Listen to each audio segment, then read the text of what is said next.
Hi, guys. Hi. It is Monday, October 26th, 2020. Last week of October. Yep. Exciting. Yes, It's and gonna be in a Halloween. week, you guys are coming back. Yes. So we're excited. Yes, Yeah. we're excited to have you in class. Very excited. So last week of remote learning, and we get to see you guys, and we're excited. Mhm. Okay, so let's start off like we always do. It is Monday. We have a full schedule. We've missed you the last couple. I know. I've She's been in meetings. So sorry. But we're going to talk about verbs. We are going to talk about drama, and then we are going to talk about no red ink. So Yes. lots to do. So we'll try to get it quickly through it. All right. So let's breathe in and out. Breathe in and out. Breathe in one more time and out. Smile. It's last week. I love this time of year. I even have my fall shirt on, my leaves and fall colors. So excited. Yes. All right. So let's start with verbs. Okay. Or did you need to say something else? No, well, just today, this is the rundown of your agenda. You're going to be talking about verbs like Ms. Claus mentioned. We're going to be talking about a drama. We're going to kind of introduce you to what drama is, although you learned a lot about it in 6th grade. We're going to be reading one this week called The Monsters Are Due on Maple Street. So it's a favorite. It has been a favorite since we started doing it. Oh, gosh, probably 12 years ago. Pretty exciting. Mm-hmm. It's always a favorite. And then you're going to do a no red ink assignment over verbs. Okay. So we're going to start out with verbs. Yes, let's start with the grammar. Okay, so Ms. Wiley has pulled up kinds of verbs. So let's explain a little bit of the order that we're taking. So first we talked about prepositions, and we told you guys the reason why we wanted you learning prepositions is because you will never find prepositional phrases. You will never find the subject or the verb in the prepositional phrase.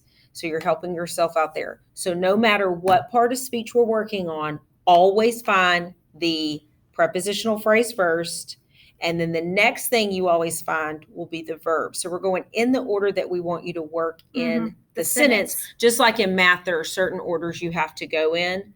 It's the same thing in language arts. There's not a lot of difference. Right. So we're going to look at verbs.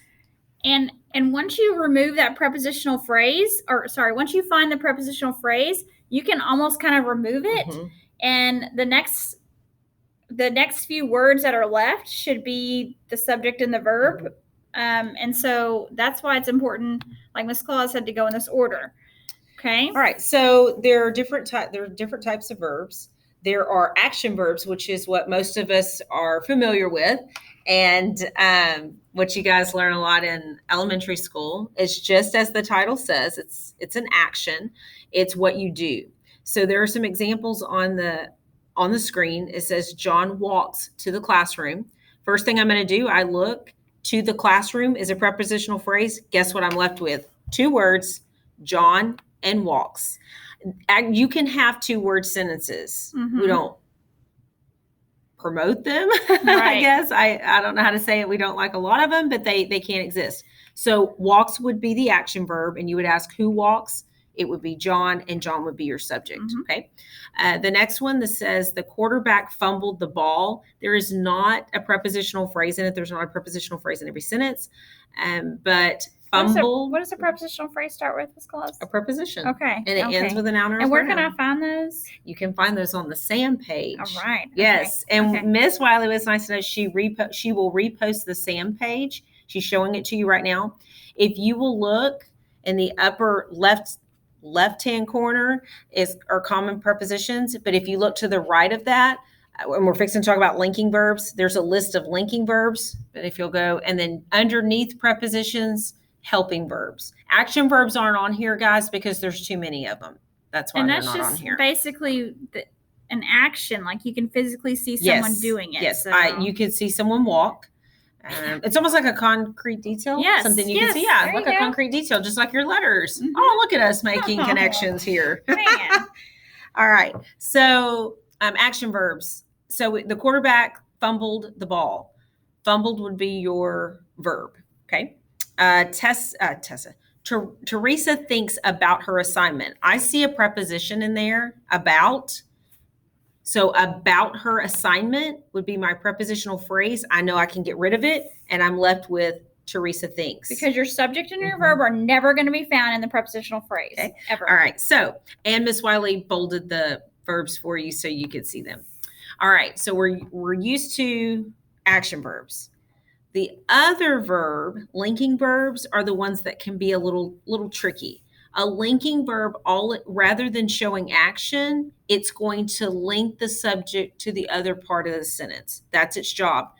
And it is appropriately titled linking verb because it's linking, it's connecting. Think about like a chain link fence or just links in general. They connect one to the other to the other. Remember, we used to make those little paper chains? Oh, that's right. Yes. And you could put them on the Christmas tree, or they go elementary or whatever, and they would connect to each other. So they were links. Okay. All right. So that's what its job is. It's not going to show action. So you're going to have to memorize it, or you're going to have to utilize that SAM page. And the linking verbs are right next to the prepositions. Do you see them right there to the right? Linking verbs. Is, am, are, was, were, be, been, being. Okay, guys, I remember that from the 5th grade. We used to sing songs in 5th grade at Miss Cardenas's language arts class. So I still remember it. If you utilize this page enough, you won't have to use it anymore. You'll get so used to sing it. It's kind of like the prepositions. The more you use prepositions, the more you kind of know them. Yes. So is, am, are, was, were, be, been, being are linking verbs. So let's take a look at some example sentences that Miss Wiley did for us. Okay. Donna is excited about her vacation. Now, I see a prepositional phrase about her vacation. And I know what you're thinking. I thought we were talking about verbs, but it is important. We want to make sure that you guys know it is important to find that prepositional phrase first. It will make your life a whole lot easier if there is one. Sometimes there's not. So I'm left with Donna is excited. I know that a linking verb is, am, are, was, were, be, been, being, and I notice is there. So there's my linking verb. Okay. And they're pretty simple. All right. We are the best team in our division. Again, I noticed another prepositional phrase in our division. I don't have to worry about those 3 words any longer. I am left with we are the best team. Is, am, are, was, were, be, been, being. Are is a linking verb, so that's what I'm going to pick. You cannot have a linking verb and an action verb together. So you can't have like a linking verb and an action verb next to each other. They're usually not in the same. I'm going to say usually not in the same sentence. Where if you had a compound sentence, that might be a different story. But right next to each other, it's not going to be. It's going to be a helping verb, linking verb, helping verb, action verb. Okay. The last one, he was my best friend. There's no prepositional phrase. Is, am, are, was. Yep, was is on the linking verb list. So was is going to be my verb. Okay. All right. So Miss Wiley also has helping verbs on this list. Helping verbs are also on the SAM page underneath the prepositional phrase list. Okay. What you're going to notice, linking verbs can pull double duty. Okay. Some of them are the same. So you're going to notice on this helping verbs, is, am, are, was, were, be, been, being are all on the helping verb list as well. So they do double duty. Okay, so just to let you know, they do. All right, let's go back to there. Okay. Okay, so helping verbs. I will help make dinner. There's not a prepositional phrase. So you have, you know that help is your action verb. And I know that I'm going to look on that helping verb list. And then I'm going to say, oh, I see it. It's right there, will. We can help with dinner. With dinner, prepositional phrase starts with a preposition with what, dinner. I don't have to worry about those. I have we can help. I know that help is an action verb, but then there's a word in between my subject we and help. So I'm going to look to see if it's a helping verb, and it is. It's on that list. And again, Ms. Claus says you're not going to have a linking verb next to an action word, but you can have a helping verb. Even though some of the words are the same, it's considered a helping verb because it helps that other word. Your main verb is either going to be action or linking. Anything else to the left of it is going to be helping. Sometimes it's going to be your subject and your verb right together. Or main verb. Sometimes it's going to be subject, helping verb, main verb. Just like you see in we can help with dinner. It's we the subject, can is your helping, and then help. Right. Sorry, it threw me off because help, and then we're talking about helping verb. Yeah. So just keep in mind your main verb is either action or linking. That's all it can be.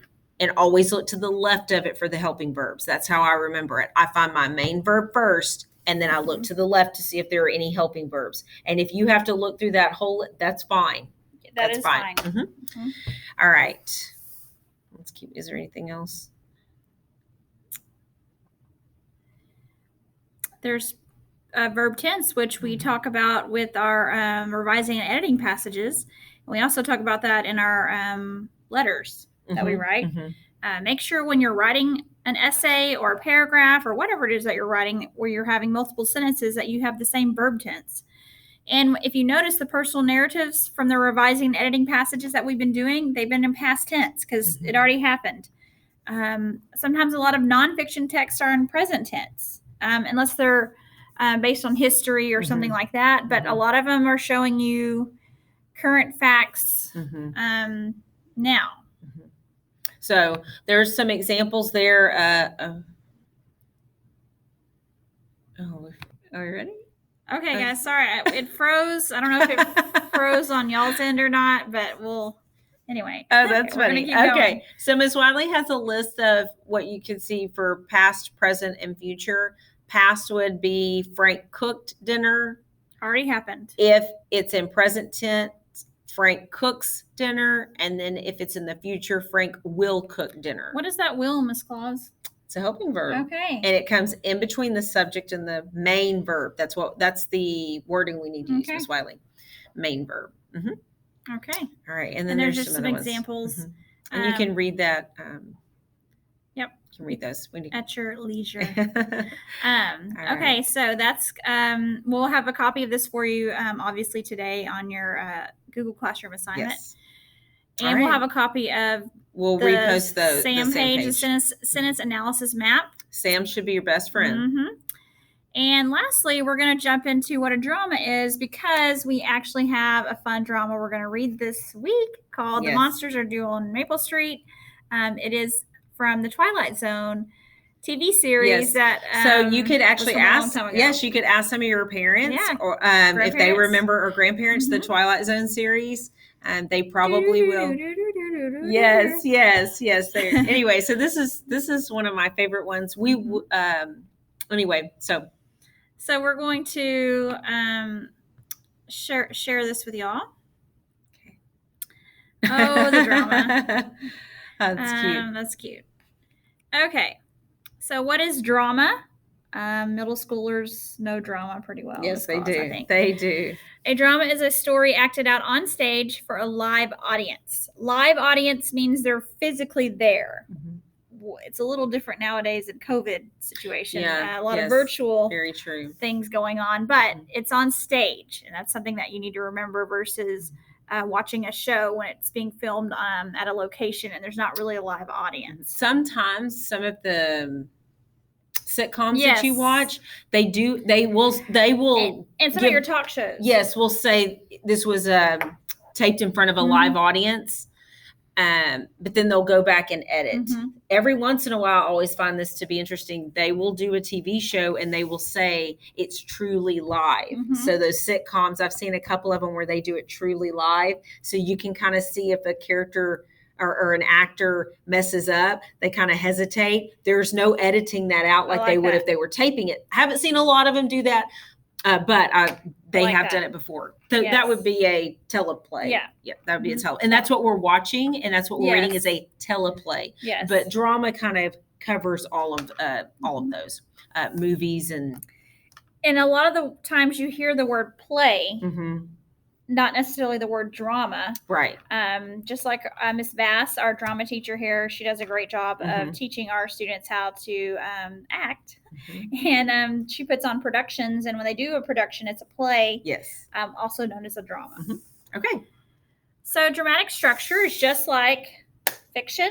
There's no difference, guys. We're going to see the same thing. Mm-hmm. We've been working on fiction first 6 weeks, second 6 weeks. Yes. There is nothing different. It's just it's live, it's performed. Mm-hmm. But still, when you watch television, when you watch sitcoms, I'm just going to throw some out. I don't know if you watch them or not. Like Modern Family, Friends. Oh gosh, that one's been on a lot. It follows the same thing. There's a setting. There's always a problem. There's a turning point where everything turns around and there's no more problem. And that's in each episode. And yes, and there's a resolution. How I Met Your Mother. I'm trying to think of some other ones.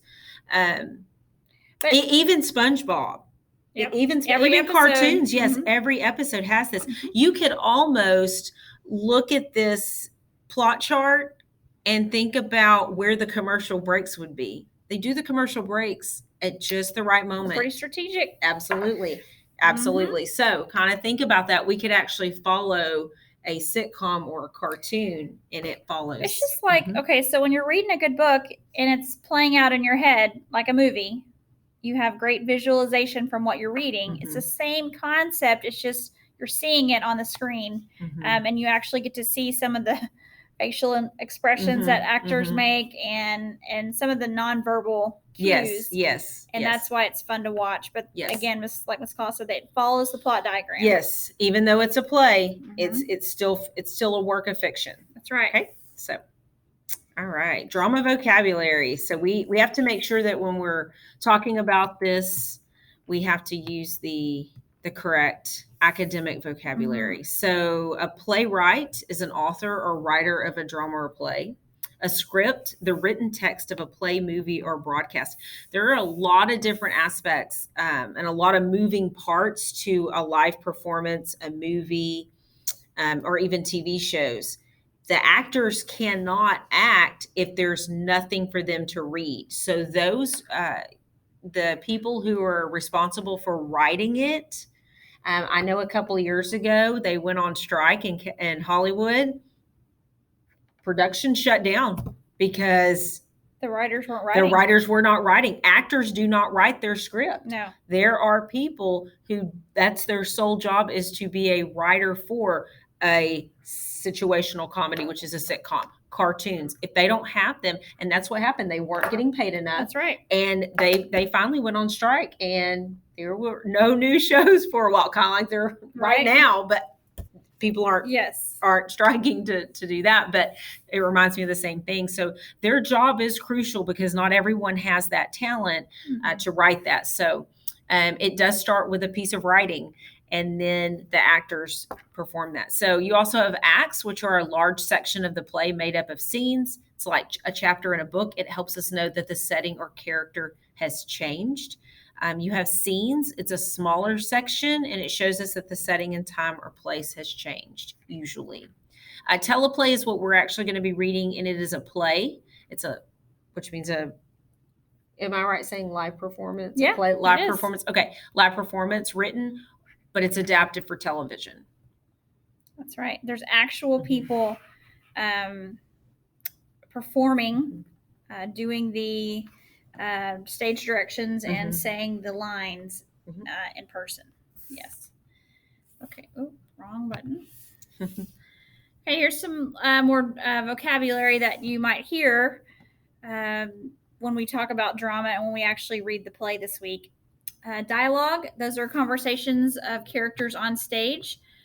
They help us learn and make inferences about the characters. Just like in the novel Fever, there's dialogue. What's in quotes? Those are characters talking back and forth. And again, but with a play that you watch, you can actually see their facial expressions sometimes. But we'll be reading the actual play, so we're going to have to make some inferences. Yes. Monologue is a long speech given by one character to others. We're going to skip soliloquy and asides. You can look at those later if you want at your leisure. The narrator. This is a special character outside the story who tells what is happening in the story. It gives us information we might not know about the story or characters. So it's like, and a lot of shows have narrators kind of telling what's going on until the characters get in there and talk themselves. And you don't see the narrator. No. It's almost like I think they call it a voiceover, maybe. But you don't see the narrator. They just help move the story along. Just like in your book, Fever, when the characters aren't talking back and forth, dialogue like they are here, there is narration, meaning it's moving the story along until we get to the next part where the characters are going to talk again. That's right. So that's the difference between narration and dialogue. Dialogue are the characters talking to each other, and narration is there to push the story forward. So when you read a play, remember that it's meant to be performed for an audience. Okay, that's the purpose of it. So you have stage directions that the playwright puts into the play to actually direct the characters or the actors to move or display certain things, emotions, or that's it. Yes, that's how they know. Should I stomp off the set? Am I supposed to be mad? Am I supposed to be sad? Am I supposed to whisper? Am I supposed to yell? Am I supposed to be happy? Those stage directions are meant for those actors and actresses, and they, when I say they, I mean the STAR test. Will ask you questions about those stage directions. They're that important because they let us know, because we're not watching this live, we're just reading it. It helps us to know the mood of that scene. It's supposed to help us, again, know how the characters are reacting. Because if I'm supposed to be mad and say, get out of the house, if I just say it, get out of the house, do I sound mad? No. But if I look at my stage directions and it says that I'm supposed to be pointing and saying, get out of the house, that makes a big difference. Now you know, ooh, she is mad and she is pointing her finger. But if I didn't read it, and again, that's why those writers are so important. They have to know to put those things in, how the characters are supposed to act. That's right. The playwright describes setting and characters' actions and their manner, how they behave. And it's usually inside a parentheses or brackets. It depends on the actual script, but brackets are the little box thingies, and then parentheses are more curved. They're right here. I'm circling them right here with the pointer. For example, there's in yellow right here, it says Wynonna is sitting on the couch. She sees Paul and jumps to her feet. So obviously it's the stage directors are telling Wynonna what to do. She's telling her to sit down on the couch and to watch Paul, and then she has to get up and jump to her feet. Okay. So then the next line where it has her, and this tells you that Wynonna's got to speak. It tells you the character's name. It's usually in bold. It might have a colon after it. Here's brackets, stage directions, angrily. So she's going to have to say this line angrily, just like Miss Claus was talking about a minute ago. What do you want? If it didn't say this stage direction, she might just say, what do you want? I mean, and that has a whole different meaning to it. Yes, gives the whole play a different effect. So in performance, the theater artists bring the playwright's vision to life on the stage. The audience responds to the play and shares the experience. So the actors have to do their job. That's why they get paid the big bucks. They don't know what they're supposed to do. So when we watch them, it looks effortless, but they've read all of these stage directions and had to study them and know. And a lot of times the director will go, no, you're not angry enough. Or even the screenwriters or playwrights will say, no, that's not what I meant it to be. I need you to stomp off harder. I need you to throw your hand harder. I need you to really project your voice and be angry. So when we watch it, it's effortless, but there's been a lot of retakes and making sure that's why they get paid the big bucks. Yeah, they do. They do. I mean, I think Miss Claus and I would be expert actresses now. I know. We've been at this for a while now. Oh, here we go.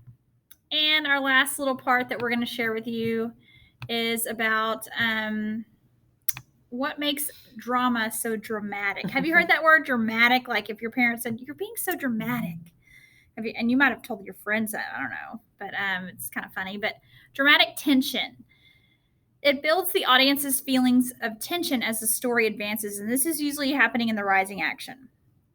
It keeps audiences guessing, wondering, anticipating what will happen next. Okay, and that's the point. To do this, writers use foreshadowing, which creates suspense. this is perfect for our play that we're going to be reading because there's going to be a little bit of suspense. I mean, just think about the title. The monsters are due on Maple Street. Yes. I mean, so exciting. So, and just FYI, a lot of times instead of us writing out monsters are due on Maple Street, if you see anything in your anywhere on the Google Classroom that says MDMS, that means monsters are due on Maple Street. It's just quicker for us to do MDMS. Mm-hmm. That's what it's short for. Okay. Or if we just say monsters. Yes, or monsters. Get out your monsters. Okay. All right, a literary device, foreshadowing, in which a writer gives an advance hint of what is to come later in the story. It often appears at the beginning or a chapter, and it helps the reader develop expectations or predictions about the upcoming events in a story. And we had a question about foreshadowing on your first reading CBA. I love foreshadowing because sometimes you're like, oh man, they kind of told me that at the beginning. I didn't even pick up on it. But sometimes you do. It depends on how well the actors act, really. And then suspense is the sense of anxiety or worry that the author makes the reader feel. It leaves the reader to wonder what will happen. It draws the reader into the story and creates a sense of momentum in the plot. And that's the rising action. If the rising action's good, when you get to the climax or the turning point, you're like, wow. I mean, that's the point for it to be a great show. And that's why some shows do better than others, because they have better plot twists, you know? That's what I think, Miss Claus. But it has to create some kind of suspense, or you're going to be like, this is boring. I mean, you know. But I know y'all don't say that about us, though. So that's kind of what a drama is in a nutshell. And we will get into Monsters Due on Maple Street later this week. And today you're going to actually do practice on no red ink for verbs. Coach Raymond will assign you that.